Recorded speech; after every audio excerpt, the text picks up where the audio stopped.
Hello everyone, Anjali's ক্রিয়েশনে সবাইকে welcome. এর আগের ভিডিওতে তোমাদের সাথে শেয়ার করেছি দীঘা যাওয়ার ব্লগটা, আর আজকে তোমাদের সাথে হোটেলটাকে শেয়ার করব। হোটেলটার নাম হচ্ছে দ্য মোনালিসা ইন।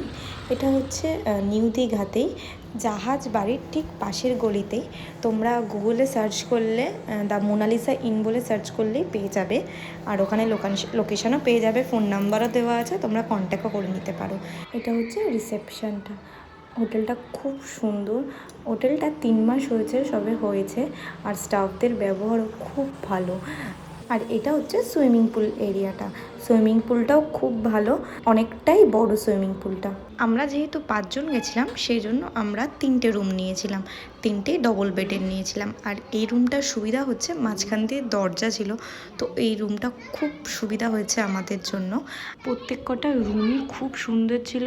আরেকটা রুম আমাদের মিস্টেক হয়ে গেছে রুমের ভিডিওটা নিতে, কারণ ওটা পুরো ফ্রন্টে ছিল, আর এটা হচ্ছে আমাদের রুমটা ছিল, আর এর পাশেরটাই অভিদাদের ছিল। হোটেলের আমাদের প্রাইস নিয়েছে হচ্ছে 1800 টাকা করে, আর প্লাস জিএসটি ছিল। যেহেতু হোটেলটা 3 মাস হয়েছে, আই থিঙ্ক সেই জন্যেই প্রাইস রেটটা এতটা কম রয়েছে, কারণ সচরাচর এরকম রুমের প্রাইস এরকম থাকে না। তো আমরা ভালোই ঘুরেছি, রুমটাও ভালো পেয়েছি, সুইমিং পুলটাও ভালো ছিল, আর খাবার দাবারও ওই হোটেলের রান্নাবান্না খুব ভালো।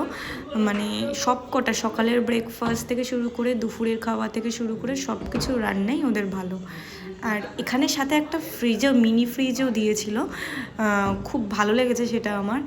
সব দিক থেকেই আমার হোটেলটা দারুণ লেগেছে। স্টাফদের ব্যবহার, রান্না বান্না প্লাস রুমগুলো খুব ভালো ছিল।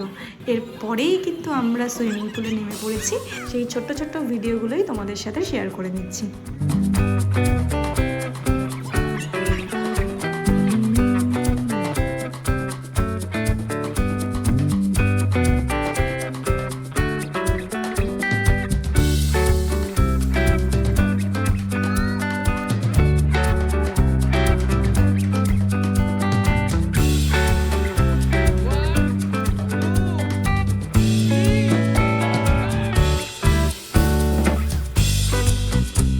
ভিডিওটা যদি তোমাদের ভালো লেগে থাকে আর ইনফরমেটিভ লেগে থাকে, তাহলে একটা লাইক করে দিও, আর চ্যানেলটা সাবস্ক্রাইবও করে দিও।